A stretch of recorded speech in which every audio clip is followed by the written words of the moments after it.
이번 시간에는 슈퍼비전에 대해서 살펴보도록 하겠습니다. 그래서 슈퍼비전을 좀 더 도드라지게 하기 위해서 컨설테이션과 비교를 같이 물렸습니다. 자, 슈퍼비전이라고 하는 것은 어원적으로 보면 여러분들이 아시는 것처럼 이 슈퍼비전 이렇게 슈퍼비전이라고 이렇게 그냥 고유명사처럼 쓰고 있습니다만 이 슈퍼비전은 위에서 그야말로 보다 이렇게 해서 위에서 보다 이런 관점으로 양자의 결합을 통해서 본래는 이것이 감시나 또는 통제의 개념으로 등장했을 것이다. 이렇게 해서 슈퍼비전의 출발은 행정적 감독이나 행정적 통제, 감독이나 행정적 통제의 관점으로 등장을 해서 결국에 이 슈퍼비전의 출발은 행정적 슈퍼비전으로 시작되었다는 것을 우리가 어원을 통해서 살펴볼 수가 있는 것입니다. 그런데 문제는 슈퍼비전의 대상이 될 이 전문가들의 숫자가 늘어나고 물론 당연히 전문가들은 그들의 도움을 필요로 하는 클라이언트의 범위 확장을 통해서 좀 더 많은 것을 좀 더 깊은 것을 알 필요가 있거든요. 그들을 도와주는 또 그것을 도와줘야 되는 필요성 때문에 바로 이 행정적 슈퍼비전의 개념에서 뭐가 가미가 되냐면 여기에 플러스 바로 이 가미가 되는 것은 교육적 슈퍼비전이 가미가 되는 겁니다. 또 그러면 급변하는 환경 속에서 도움이 필요한 클라이언트의 급증에 대하여 이를 도와줄 수 있는 전문가의 증가는 그를 따라가지 못함으로 생기는 전문가들의 스트레스를 도와줄 필요도 등장했거든요. 그래서 이제는 거기에다가 뭐가 가미가 되냐면 소위 상담이라든지 심리적인 어떤 지원이라든지 이와 같은 소위 지지적 슈퍼비전이 이렇게 가미됨으로써 그래서 오늘날에는 보통 슈퍼비전의 영역 그러면 행정적 통제나 감독을 저변에 깔면서 교육적 슈퍼비전과 지지적 슈퍼비전으로 이렇게 설명을 하고 있는 것이 일반적입니다. 자, 여러분 교재를 보시면은 슈퍼비전이란 사회복지 조직의 기관이 서비스를 효율적으로 전달하기 위하여 지식과 기술을 잘 사용할 수 있도록 도와주는 활동을 말하고 있습니다. 그렇기 때문에 거기에 보시면은 뭐 여러 가지 설명을 쭉 하고 있는데 슈퍼비전의 목적을 보면 사회복지사의 슈퍼비전은 사회복지사의 전문적인 능력의 개발과 자질 향상을 목적으로 한다. 그래서 세부적인 내용을 2번, 3번으로 적었습니다. 자, 여러분들이 중요 표시를 하고 넘어갈 것은 바로 3번 슈퍼바이저의 지위가 있습니다. 슈퍼비전이라고 해서는 슈퍼바이저와 슈퍼바이지의 이 관계를 통해서 이루어지는데 슈퍼바이저는 중간 관리자에 속하고 있습니다. 그리고 슈퍼바이저는 일선 사회복지사와 행정가 양쪽에 대하여 책임입니다. 거기 중요 표시하시고 여러분들은 당연히 중간 관리자로서 슈퍼바이저는 행정가와 일선 사회복지사 사이 중간에 위치한 중간 관리자로서 양쪽에 다 책임을 지는데 막상 시험지에서 사회복지사와 클라이언트 간의 상호작용의 책임을 진다 이렇게 나온다면 이건 틀린 것이 되겠어요. 여기는 행정가와 일선 사회복지사 사이에 위치한 중간관리자의 지위와 역할의 관점에서 접근하셔야 됩니다. 그래서 2번이 내용이 어려운 것이 아니라 혹시나 착시나 하지 않으실까 해서 중요 표시를 하시라고 한 겁니다. 다음에 4번에 역시 착시할 영역이 있지요. 슈퍼바이저는 사회복지사를 통하여 클라이언트와 직접적으로 접근하는 것이 아니라 사회복지사를 통하여 간접적으로 그래서 슈퍼바이저는 클라이언트와 사회복지사를 통하여 간접적으로 접촉한다는 것을 여러분들이 꼭 명심하셔야 되겠습니다. 다른 건 좋습니다. 다음에 4번에 보시면 슈퍼바이저의 자질과 조건이 나와 있는데 당연히 풍부한 지식과 기술, 일선 사회복지사를 소위 도와줄 수 있는 이런 풍부한 지식과 실천 기술이 있어야 되고 또 페이지를 넘어가시죠. 접근 용이성, 진지한 자세, 솔직성, 또 긍정적 보상 뭐 적극적 보상이라고 씁니다만 긍정적 보상 등을 우리가 슈퍼바이저에게 필요한 이런 자질이라고 이렇게 설명할 수가 있습니다. 조금 전에 우리가 판사한 것처럼 슈퍼비전에는 거기 슈퍼바이저 역할을 가지고 카두신이 주장한 것처럼 행정적 슈퍼비전, 행정적 감독자, 행정적 상급자로서의 역할과 그리고 교육자로서의 역할과 그리고 심리 상담 지원가로서의 역할, 그래서 상담자로서의 역할 바로 그런 역할을 이렇게 설명하고 있는데 이런 어느 역할에 초점을 두느냐를 가지고 행정적 슈퍼비전, 교육적 슈퍼비전, 지지적 슈퍼비전으로 나눠볼 수 있다는 것을 여러분들이 알아주시면 되겠습니다.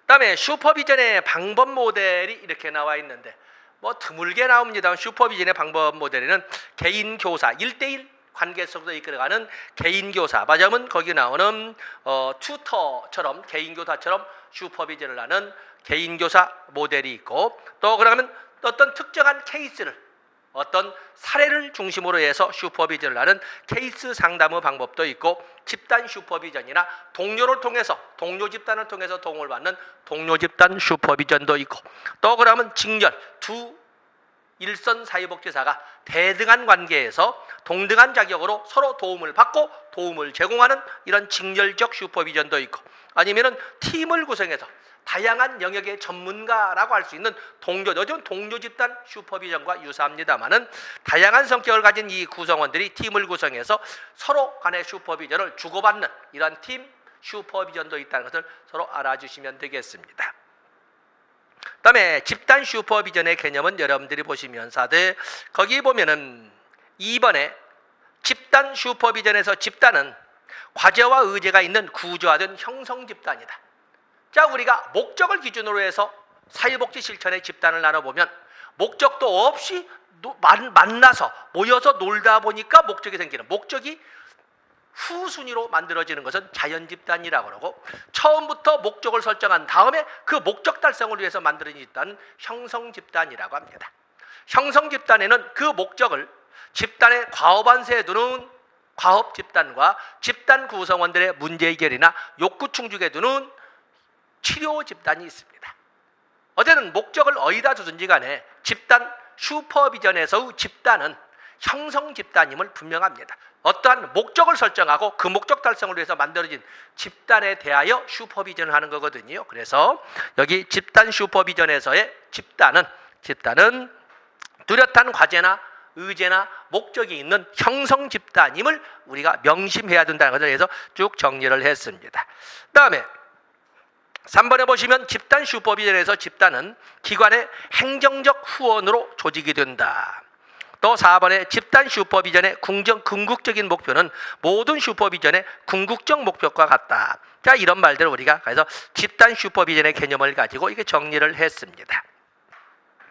다음에 컨설테이션이 있습니다. 컨설테이션이라고 하는 것은 거기에 보면은 이건 언뜻 보면은 슈퍼비전과 유사한데 차별화시켜야 할 필요가 있어서 컨설테이션을 슈퍼비전의 하나의 도움도구로서 이렇게 부각을 시켰습니다. 그래서 거기 보시면 컨설테이션이라고 2번 어떤 업무에 있어서 한 전문가가 행정적 권력관계 없이의 동그라미를 전화했지요. 행정적 권력관계 없이 한 개인이나 집단을 만나 문제 해결을 위한 자문을 하는 활동이다. 그래서 행정적 권력관계 없이 자문을 하는 이런 그 과정을 컨설테이션이라고 합니다. 거기 보면 또 보면은 직원 간의 컨설테이션은 인간 행동에 대한 역동성을 이해하고 사회복지 실천 기술의 개선에 대한 공동 토론의 일환이다. 그래서 공동 토론회 또는 공동 협동, 협력의 공동 협력의 일환이라고 여러분들이 보시면 되겠습니다. 그래서 거기 인쇄가 좀 잘못됐군요. 그래서 같이 봐주시고, 여러분들이 별표하실 것은 도대체 컨설테이션으로 출제되는 것이 아니라 컨설테이션, 유사한 성격을 가진 컨설테이션이 있는데 그거에 비해서 슈퍼비전은 어떤 차이가 있는가, 바로 2번에 슈퍼비전과의 차이점에다가 여러분들이 액센트를 두고 접근하시면 됩니다. 그래서 거기 슈퍼비전과의 차이점 중요 표시하셔야 됩니다. 컨설테이션은 누구로 인하여 시작이 되냐면, 컨설테이션은 바로 도움을 받고자 하는 내담자의 입장이라고 할 수 있는, 바로 받기를 원하는 측의 요청에 의해서 시작이 됩니다.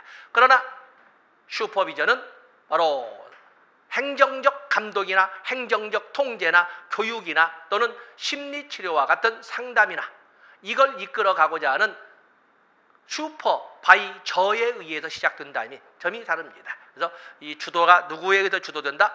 컨설테이션은 받고자 하는 측에서, 그에 비해서 슈퍼비전은 슈퍼바이저에 의해서 시작이 된다. 그다음에 컨설테이션은 행정적 권력 관계가 존재하지 않는 수평적 관계에서 도와주는 자문 관계입니다. 그러나 슈퍼비전은 분명히 시작 자체가 행정적 권력 관계에 있는, 아무리 중간 관리자라고 하더라도 중간에 있지만 관리자로서 수직적 행정적 권력 관계가 존재한다는 점이 다릅니다. 또 그러면 컨설테이션은 전문성에 초점을 두는 데 비해서 그렇죠. 거기 보면 가끔 관련된 지식과 기술이 상당히 전문화되어 있는 경우가 많다는 점, 이런 점에서 차이가 있지만 슈퍼비전은 그것보다는 행정 실천적, 거긴 소위 전문화의 영역보다는 바로 실천성이나 소위 실무적 경험에 대하여 도움을 준다는 점에서 차별화를 하셔야 됩니다. 그래서 전문성이 나오면 슈퍼비전보다는 컨설테이션에 보다 가까운 용어라고 해서 여러분들이 구별해 주시면 되겠습니다. 그래서 컨설테이션을 통해서 슈퍼비전을 다시 한번 언급을 시켜봤습니다. 다음에 페이지 넘어가 보시면 직무 분석을 다뤄놨습니다. 직무 분석.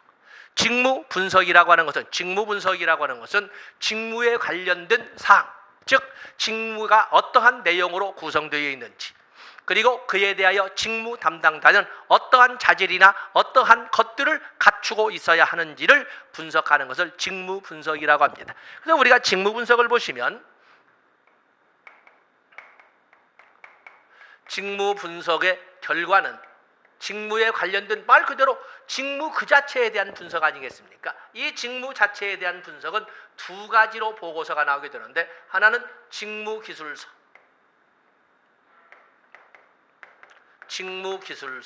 말 그대로 직무기술서는 일 자체를 있는 그대로 써내려가는 직무의 직무 관련 사항을 기술해 놓은 것을 직무기술서라 하고, 또 하나는 직무명세서로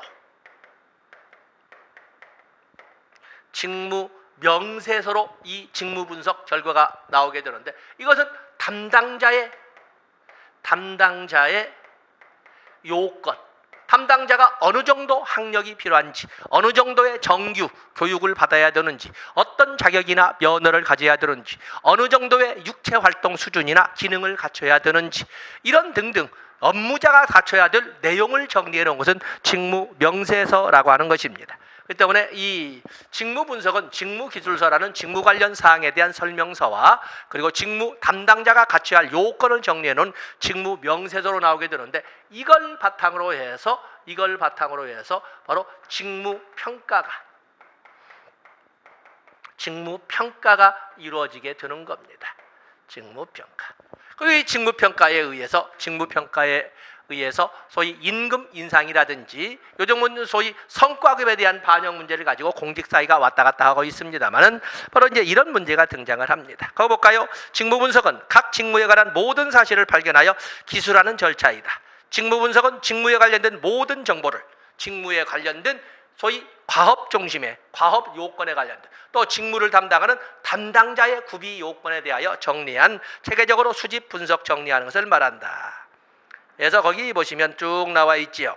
그래서 직무 분석 과정은 5번에 보시면 노동행위, 필요한 설비, 업무 수행의 표준, 업무 수행에 필요한 시간, 업무 환경, 개인적 요건 등과 같은 정보를 제공해 줄 수 있다. 말을 번잡스럽게 했지만 어떤 직무에 관련된 요건과 직무 담당자에게 요구되는 요건으로 이렇게 나누어서 설명할 수 있는데, 직무에 관련된 과업 요건에 초점을 둔 보고서는 직무기술서라고 하는 것이고, 직무 담당자에 대하여 요구되는 요건을 정리해 놓은 것은 직무명세서라고 합니다. 바로 이 두 가지 요건을 구비해서 직무평가가 이루어진다라고 이렇게 해서 밑에 공간을 통해서 여러분들이 그림을 그려주시면 되겠습니다. 다음에 소진입니다. 소진은 지칠 대로 지쳐버린, 몸과 마음, 혼신이 다 불타버린, 이렇게 되지 않겠어요? 재만 남아버린 이런 개념으로 번아웃 신드롬을 설명할 수가 있는데, 자, 이것은 여러분들이 내용을 여러분들 모를 리는 없을 거고, 여러분에게 필요한 것은 바로 그 4단계입니다. 소진의 단계. 처음에는 소위 초입자로서, 처음 입사한 직원으로서 얼마나 열과 성의를 다하여 업무에 집중을 하겠습니까? 그런데 열과 성의를 다해도 아무런 변화나 아무런 어떠한 그 반대급부가 지워지지 않을 때 느끼는 침체가 거듭되고 반복됨으로써 가지게 되는 좌절, 극단의 절망감까지 끌려가는 이 좌절. 그리고 나서는 나도 몰라 라고 하는 무관심. 그래서 열성 단계, 침체 단계, 좌절 단계, 무관심 단계로 이루어지는 소진의 4단계. 뭐 어려운 내용은 아니지만 어쨌든 우리가 시험용으로는 가지고 와야 될 영역이라고 하겠습니다. 자, 이렇게 해서 우리가 슈퍼비전을 살펴봤고, 슈퍼비전을 부각시키기 위해서 컨설테이션, 또 슈퍼비전을 위해서 사용을 하는 도구로서 직무 분석과 직무 분석의 결과물로서 직무 기술서와 직무 명세서를 살펴봤습니다. 자, 이제는 우리가 재정조지, 소위 재정관리라고 나와 있습니다. 우리가 행정 그러면은 조직행정, 인사행정, 그리고 재무행정으로 볼 적에 바로 이 재무행정이 되겠어요. 여기 재정관리라고 하는 것은 결국에 재무행정의 영역이 되겠는데, 먼저 우리가 중요한 것은 예산이지요. 도대체 예산이란 뭘까 하는 문제가 등장하는데, 사실은 이 재정관리에서 주로 출제가 되는 것은 예산 편성 기법입니다. 물론 드물게 예산의 편성, 예산의 원칙도 출제되기는 하지만 주로 출제가 되는 것은 예산 편성 기법입니다. 그래서 이 교재를 목차로 정리할 적에 먼저 예산의 원칙과 그리고 예산 편성 기법을 본론처럼 해서 4가지의 편성 기법을 주목차를 가지고 이렇게 정리를 해놓은 것입니다. 자, 예산의 원칙이라고 하는 것은 많은, 물론 전통적인 예산의 원칙도 있고 현대적인 예산의 원칙도 있습니다. 전통적 예산의 원칙이라는 것은 입법부 중심의 원칙이라고 하는 것이고, 그리고 현대적 예산의 원칙은 행정력에 강하나 행정부로 쏠리는 이 권력 집중, 으로 인하여 나오는 행정부 중심의 예산의 원칙이 있는데, 아직까지는 주로 출제가 되는 것은 전통적 예산의 원칙으로서 입법부 중심의 원칙입니다. 자, 우리는 기본 상식으로, 물론 여러분들이 헌법을 공부하거나 뭐 국가재정법을 공부하신 건 아니겠습니다만은, 어쨌든 정부가, 행정부죠. 이때 우리가 정부라고 할 때 행정부입니다.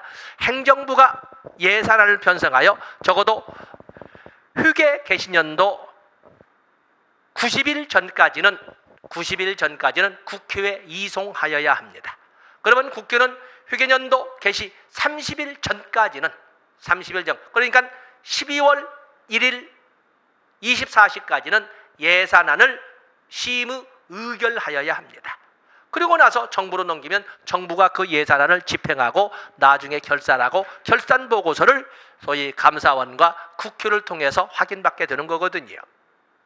자, 어쨌든 예산이 아니라 예산안을 편성하는 것은 행정부입니다. 삼권분립으로. 바로 그 예산안은 반드시 회계년도 개시일 전까지는, 헌법 규정이나 국가재정법으로 온다면 회계년도 개시일 90일 전까지는, 국가재정법은 120일 전까지 이렇게 하고 있습니다만 해서 국회에 이송을 해야 되고, 국회도 회계년도 개시 30일 전까지는 심의 의결해야 됩니다. 바로 이 원칙, 기본 원칙을 사전 의결의 원칙이라고 합니다. 우리가 기본 상식으로 예산이라고 하는 것은 1휴게년도의 수익과 지출을, 우리는 국가정부니까 세입과 세출을 이렇게 표현할 수 있습니다. 1휴게년도의 세입과 세출을 화폐액으로 변환시킨 재정계획표를 예산이라고 합니다. 자, 한번 예산 적어볼까요? 예산의 정의는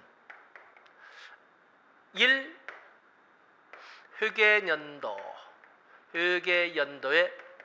수익과 지출을, 그냥 정부니까 그냥 세입과 세출을 화폐액으로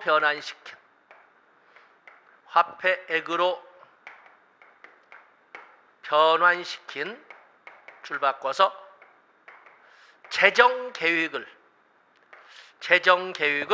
예산이라고 합니다. 보통 우리나라는 휴게년도 그러면 1월 1일부터, 정부 휴게년도는 1월 1일부터 12월 31일로 1년으로 하고 있습니다. 그러나 세계에 있는 모든 나라들이 휴게년도라고 해서 휴게년도를 1년으로 하는 것은 아닙니다. 미국의 일부 주는 2년을 1휴게년도로 하기도 합니다. 또 우리나라처럼 모든 휴게년도를 1월 1일부터 시작하는 것도 아닙니다. 뭐 일부 국가에서는 보통 10월 달에 시작한 휴게년도도 있고 국가도 있고 4월 1일을 휴게년도 개시일로 보는 나라도 있습니다. 그렇기 때문에 1휴게년도가 정형화된 1년이나 정형화된 1월 1일부터 12월 30일을 말하는 것은 아니다. 단지 우리나라의 입장으로 볼 적에 1년으로 하되 1월 1일부터 12월 31일로 하는 것이 바로 정부 휴게년도다. 이렇게 봐주시면 되는 겁니다. 이게 바로 예산입니다. 다음에 예산의 원칙. 예산의 원칙을 입법부 중심으로 입법부 중심의 원칙으로 볼 때, 물론 현대 예산의 원칙으로서 행정부 중심도 원칙이지만 첫 번째가 바로 사전 의결의 원칙입니다. 사전 의결의 원칙. 만약에 휴계년도가 개시될 때까지도 예산안이 심의결되지 않아서 예산이 편성되지 못하면 그 해의 예산은 중단돼요. 국정 운영은 중단되는 거 아니겠습니까? 그래서 나오는 것이 사전. 그래서 그런 경우도 생기고, 아직까지는 우리나라는 발생하지 않았으면, 그래서 나오는 것이 바로 준예산제도, 헌법으로 정해진 내용, 또는 우리가 사회복지법인 시설의 운영 계획에 대한 이런 그 내용을 보면은 정해진 내용에 대해서는 전년도 예산에 준하여 집행할 수 있다라고 규정됨으로써 비상사태에 이에 대한 예외로 준예산 제도가 준비되어 있다라는 것을 알아주시면 됩니다. 다음에 모든 예산이라고 하는 것은 예산 운영의 전반적인 내용의 모든 예산이 공개되어야 합니다. 공개성의 원칙. 그렇죠? 그래서 예산의 개요, 결산 예율을 발간함으로써 예산이 어떻게 편성되었고, 어떤 내용으로 편성되었고, 어떻게 집행되었고, 그래서 어떤 결과가 나왔는지 예산 개요와 결산 계율을 모두 인터넷을 통해서 공개하고 있습니다. 그리고 출처와 모든 예산은 그 출처와 용도가 명확하게 국민에게 알려져야 되는데, 바로 그것을 페이지 넘어가시죠. 그것을 명료성의 원칙이라고 합니다. 그래서 출처와 용도가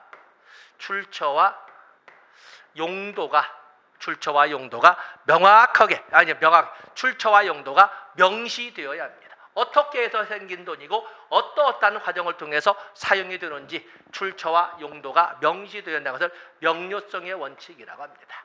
또 예산이라고 하는 것은 모든 세입과 모든 세출을 빠짐없이 예산에 올려야 됩니다. 그걸 완전성의 원칙이라고 합니다. 모든 세입 세출을 빠짐없이 예산에 올려야 한다, 계상하여야 한다라고 하는 것을 완전성의 원칙, 끝에 본 예산 총계주의의 원칙이라고 합니다. 그다음에 모든 예산은 단일성의 원칙. 그래서 모든 예산이라고 하는 것은 바로 단일 예산으로 편성하여야 합니다. 그래서 단일성의 단일 예산으로, 거기 나와 있지요. 1번에 보시면 예산을 쉽게 이해할 수 있도록 단일 예산으로 편성해야 된다. 그래서 쉽게 이해할 수 있도록 해서 이건 통일성, 말하자면 이해가 용이하도록 해서 단일 예산으로 통일성의 원칙이라고 합니다. 또 그러면 엄밀성의 원칙, 불가능하지만 그래도 최대한 엄밀성의 원칙. 예산이라고 하는 것은 예산과 결산이 일치되도록 편성하여야 한다라는 것이 바로 엄밀성의 원칙. 문제는 이런 경우는 존재할 수가 없겠습니다만, 그렇기 때문에 지금 오늘날에도 지금 문제가 되는 추가 경정 예산이 발생을 하고 또 예비비도 발생을 하고 다양한 이런 엄밀성의 원칙에서 벗어날 수밖에 없는 상황이 발생을 하거든요. 그래도 원칙은 예산과 결산이 일치되도록 편성 집행돼야 된다. 그다음에 한정성의 원칙. 모든 각 항목은 고만세요. 한정성의 원칙. 하나 더 있습니다만 이렇게. 한정성의 원칙. 그래서 거기 보면 각 항목은 분명한 한계가 있어야 된다. 휴계년도를 초과해서 사용되어서는 안 되고, 또 그런가 하면 목적의 사용도 안 되고, 또 초과 지출을 해서도 안 되고, 이런 것처럼 정해진 한도 범위 내에서 예산은 집행돼야 된다. 그래서 예산의 각 항목은 분명히 목적의 사용 금지, 또 초과 지출 금지, 또 회계년도 초과 금지와 같은 이런 모든 예산은 한도가 있어야 된다는 것을 한정성의 원칙이라고 합니다. 그러면 마지막에 적지는 못했습니다만 거기에 보면 수지간, 수입과 지출간 담보 금지의 원칙. 예산에 편성되는 모든 지출, 모든 수입이나 지출은 총 수입, 총 지출로 일괄 이렇게 하나의 명목으로 금액이 결정되는 것이지 일일이 어떤 명목으로 만들어진 들어온 돈이라고 해서 그 명목에 관련된 것으로만 쓰는 것처럼 수익과 지출이 서로 담보를 제공하는 일이 있어서는 안 된다. 이것을 수지간 담보금지의 원칙 또는 끝에 줄이는 것처럼 국고통일의 원칙이라고 하고 있는 것입니다. 자, 이런 것이 우리가 일반적으로 출제되고 있는 입법 중심의 또는 전통적 예산의 원칙이라고 이렇게 설명을 합니다. 보시고, 그리고 오른쪽에 현대적 예산의 원칙으로 행정부 중심의 원칙 한번 제목은 보십시오. 가능한 한 오늘날은 또 가능한 한 사실 실질적으로는 유형은 입법부가 국민의 대표들이 편성하고 대표들이 결사라고 하는 것 같이 보이지만 정말 그럴까에 대해서는 우리가 의심하고 있지 않습니까? 실질적으로는 행정부 책임의 원칙, 행정부 개혁의 원칙, 행정부 재량의 원칙. 사실은 오늘날 예산은 이렇게 행정부가 중심이 됩니다. 또 적절한 예산 수단 구비의 원칙, 다원적 절차의 원칙. 거기 다원적 절차의 원칙. 우리가 보면 예산은 단일 예산, 전통적 예산, 단일 예산이 있는 것 같지만 또 여기 현대적 예산에서는 다원적 절차란 말을 써서 여러분들이 다원적 절차 이거 아닌 것 같은데 적어도 국가 예산이니까 단일적이어야 되는데 아닙니다. 다원적 절차의 원칙 중요 표시하시고 시기의 신축성과 재량의 원칙. 그렇죠? 시기의 신축성. 그렇기 때문에 실질적으로 모든 예산이 한정성의 원칙에 의해서 휴계년도 초과해서는 안 된다라고 되어 있지만 실질적으로 우리가 국정 운영을 보면은 많은 계속비가 등장하고 있지 않습니까? 그렇기 때문에 여기 시기의 신축성과 재량의 원칙, 예산기구 상호교류 및 협조의 원칙, 보고의 원칙. 그래서 다른 건 다 좋습니다만 거기 보면은 4번, 5번, 8번 정도는 여러분들 줄을 쳐놓으시고 가지고 가셨으면 좋겠다 말씀드립니다. 다음에 오늘날 사용되는 예산 편성 기법의 대표적인 걸로서는 여기서는 품목별 예산과 성과주의 예산과 그리고 기획 예산 또 연기준 예산을 들어볼 수가 있습니다. 자, 거기 오시면 먼저 품목별 예산을 보겠습니다.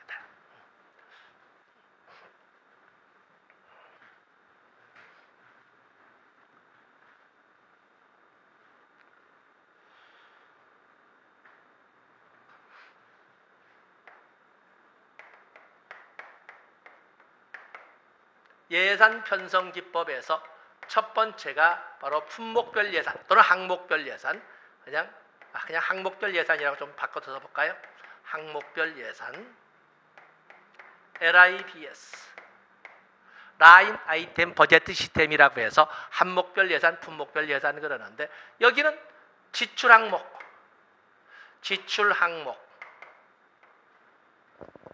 별 지출 금액의 합으로 예산을 편성하는 기법입니다. 다음 연도 지출 항목을 쭉 정렬하고 그리고 각 항목별 지출 금액을 나열한 다음에 가장 기본적인 엑셀 프로그램을 통해서 정리하는 이런 예산 기법이 바로 항목별 예산, 품목별 예산인데 이 항목별, 품목별 예산의 특징은 전년도 예산에 기초하되 증액주의 방식으로 운영된다는 점, 그런 점에서 우리가 이것을 점중주의 의사결정 방식이라고 또는 점중주의 정책결정 방식이 반영되었다고 하는 것이 품목별 예산입니다. 이 품목별 예산은 간결하지요. 간결하기 때문에 모든 예산의 기초 자료로 활용이 됩니다. 그리고 품목별 예산은 다음 연도 지출 항목을 나열하고 각 지출 항목과 금액을 정리해서 하기 때문에 통제 기능이 강합니다. 통제 기능이 강하고 회계자에게 유리하다.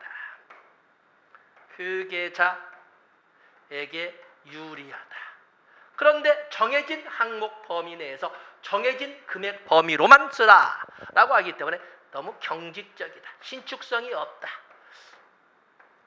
이런 단어들을 쭉 설명할 수가 있습니다. 이 내용을 가지고 여러분들은 거기 보시면 품목별 예산에서 정의에 각 품목별로 세분화하여 그 지출 대상과 한계를 규정하는 예산 편성 기법이다. 3번에 다가올 회계년도에 예상되는 지출 항목을 나열하는 방식으로 전년도 예산과의 비교를 통해서 우리가 판사한 것처럼 전년도 예산을 기준으로 해서 일정 비율의 증액을 기준하는 점증식으로 일어난 것을 우리가 직접 판서를 했습니다.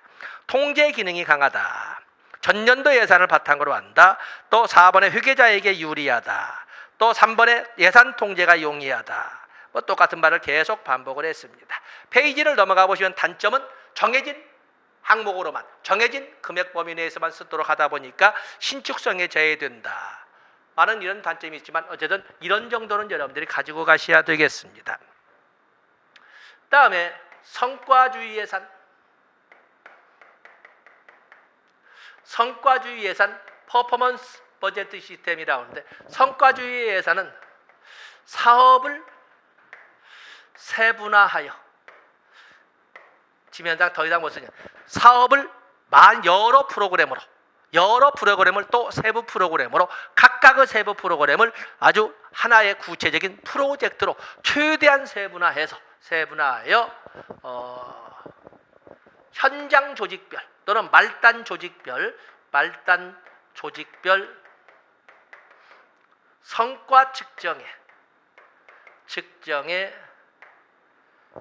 초점을 두는 이런 예산 편성 기법을 바로 성과주의 예산이라고 합니다. 그렇기 때문에 사업을 최대한 세분화해서 하다 보면 결국에 아주 구체적인 세분화된 마지막 단계의 세분화된 이 프로젝트라고 하는 것은 결국에 하위 조직 단위의 과업으로 맡겨질 거예요. 그래서 현장 조직별 또는 말단 조직별 성과 측정에 초점을 두는 걸로써 그 예산 편성 기법이라는 건, 예산은 단위원가, 예산이라고 하는 것은 결국에 현장 조직별 단위원가 곱하기 업무량으로 예산을 편성하되 바로 이에 대한 성과 측정. 그래서 예산의 효율성. 그렇죠? 여러분 그 교재 보시면 예산의 효율성이라든지 예산의 신축성을 강조하는 이런 예산 편성 기법이라고 할 수가 있습니다. 가장 일반적으로 쓰는 것이 바로 성과주의 예산이라고 하겠는데, 이 성과주의 예산은 통제 기능보다는 관리 기능이 아주 탁월하다고, 회계자보다는 관리자에게 유리한 예산 편성 기법이라고 하는 것이 바로 이 성과주의 예산이 되겠어요. 거기에 여러분들 성과주의 예산 정의를 보면은 예산 과목을 사업계획별, 활동별로 구분하고 세부 사업별로 예산항을 표시하고 그 집행 성과를 측정하고자 하는 예산 편성 기법이다. 예산은 각 현장 조직별 단위원가 곱하기 업무량으로 하되 1번 관리 기능이 강하다. 그리고 조직활동과 연계시킨다. 현장 조직 단위로 이렇게 한다는 말을 조직활동과 연계시킨다. 또 5번에 예산의 효율성, 신축성을 강조한다. 관리자에게 유리하다. 조심할 것은 장점에 보시면, 우리가 예산 통제 그러면은 LIBS 그러지만 세부 사업별 또는 세부 프로젝트별 또는 말단 조직별 이런 프로그램 통제가 가능하다. 예산 통제는 프로그램별로 통제가 가능하다. 그러면은 이것은 성과주의 예산으로 여러분들이 가지고 가시면 됩니다. 그러나 이것은 또 문제가 있다면 효과성이나 장기성이 고려되지 않는다. 이런 단어들을 여러분들이 봐주시면 되겠습니다. 다음에 기획예산이 있습니다. 기획예산, 플래닝, 프로그래밍, 버제트 시스템. 기획예산이라는 것은 장기적인 플래닝과 단기적인 버제팅을 구체적인 또는 유기적인 프로그래밍 함으로써 예산 편성 운영의 효율성을 높여보자 하는 기법이 기획예산으로, 기획예산은 때문에 이 기획예산, 여기는 기획예산은 품목별 예산의 문제점이라고는 왜 증액되어야만 하는가, 왜 예산은 증액되어야만 하는가 하는 문제를 해결할 수 있다는 것입니다. 여기서 점증주의 방식에서 탈피할 수 있다는 이런 특징이 있습니다. 이 기획예산은, 항목별 예산은 통제기능, 성과주의 예산은 관리 기능에 초점을 두는 것. 기획 예산은 기획 예산이라는 기획 기능에 아주 강점을 보여주고 있습니다. 당연히 이것은 예산 기획자에게 유리하다는 장점이 있습니다. 단점으로서는 여기 중앙집권화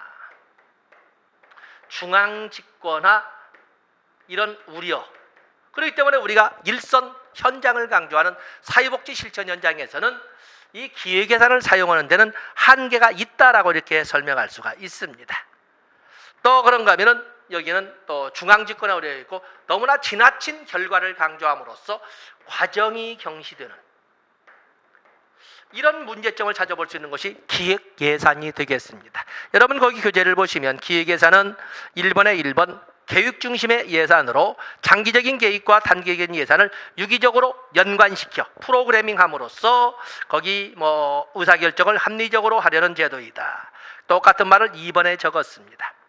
4번에 보시면 기획예산은 종래의 품목별 예산과 같은 점증주의 예산결정 방식을 이용하지 않고 과학적이고 분석적 사고를 통한 사고방식과 기법을 이용하는 예산 편성 기법이다 라는 것을 여러분들이 같이 봐주시면 됩니다. 다음에 특징에 보시면 기획 기능이 강하다, 장기적 계획을 전제로 한다, 계획자에게 유리하다. 페이지 넘어가 보시죠.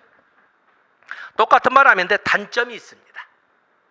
목표 설정도 어렵지만 중앙집권화 의뢰가 크다, 과정이 경신된다는 말을 우리가 같이 판서를 한 겁니다. 자, 이제는 우리가 영기준 예산, 제로 베이스 버제팅 이렇게 우리가 설명할 수가 있는데 영기준 예산은 전년도 예산에 구애됨이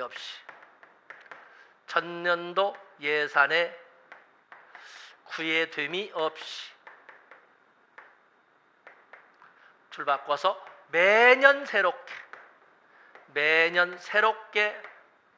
편성하는 기법이 바로 영기준 예산입니다. 특히 전년도 예산에 구애됨이 없이 품목별 예산은 전년도 예산을 기준으로 하지 않습니까? 근데 구애됨이 없이 매년 새롭게. 그러면서 영기준 예산이라고 하는 것은 이 영기준 예산은 바로 점증주의 방식에서 뒤에 쓰겠습니다. 먼저 이 영기준 예산은 분권적 의사결정 방식을 사용합니다. 분권적 의사결정 방식은 그냥 다 빼버려. 그냥 모든 구성원들의 참여에 의해서 예산이 편성된다고 볼 수가 있습니다. 예산을 편성할 적에는 매년 새롭게 하다 보니까 사실은 작은 규모 조직의 사업은 대부분 사장되고 묻혀버립니다. 그러다 보니까 말단 조직이라든지 소규모의 조직 구성원들은 자기 조직이 살아남고 자기들도 직업을 유지하기 위해서 어떻게든지 간에 자기 조직의 사업을 부각시키는 데 노력을 해야 됩니다. 그러다 보니까 본래의 업무 이외에 자기 조직 살리기, 자기 조직의 사업 부각시키기에 노력하다 보니까 업무 과중이라는 이런 문제점이 발생할 수 있는 것이 분권적 의사결정 방식으로 표현되는 영기준 예산의 문제점이 됩니다. 이 영기준 예산은 감축 기능을 강조하죠. 감축 기능. 그러다 보니까 쓸데없다라고 표현될 수 있는 조직이나 쓸모없는 이런 단어가 나오는 사업은 대부분 폐기되게 되고 그에 관련된 조직 구성원들은 결국에 조직을 떠나야 됩니다. 자, 이런 문제들을 우리가 살펴볼 수가 있습니다. 이 정도만 쓰겠습니다. 거기에 영기준 예산 1번과 2번이 똑같은 문장으로 되어 있습니다만 과거의 예산이나 사업을 기준으로 예산을 편성하는 것이 아니고 매 휴교년도마다 사업을 처음 시작한다고 생각하고 예산을 편성하는 기법이다. 3번의 감축관리에 적합한 예산제도로 점증주의에서 탈피해서 예산을 근원적으로 결정하는 예산제도이다. 3번에 있지요. 똑같이 해서. 또 4번에 감축 기능을 중시하는 게 또 있습니다. 그래서 구성원들의 참여를 강조한다. 그래서 예산 절약과 예산 관리 과정에서 구성을 잘 분권적 의사 결정 방식을 쓴다라고 이렇게 설명을 했습니다. 그런 것처럼 이 분권적 의사 결정 방식은 어떤 문제를 가져온다? 조직 성원들의 업무 과중이라는 이런 문제점을 찾아볼 수 있다라고 설명을 했습니다. 거기 보면 예산에서 연기준 예산에 대한 비교표도 있으면 좀 깊이 들어가 있습니다. 한번 읽어봐 주시고, 여러분들은 거기 감축관리 정책, 5번의 감축관리 정책으로서 감축 기능을 강조하는 연기준 예산과 같은 의도에서 운영하는 방식으로서는 선셋노우라고는 미국의 일몰법이나, 페이지 넘어가 보시죠.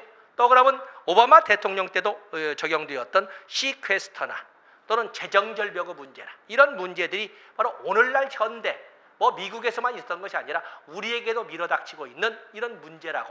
그래서 감축 기능에 관련된 용어 연기준 예산, 일몰법, 시퀘스터, 재정절벽 이런 용어들을 여러분들이 기억해 놨다가 활용하시면 되겠습니다. 자, 이 시간 여기까지 하고 다음 시간에 정보관리부터 시작하도록 하겠습니다. 고맙습니다.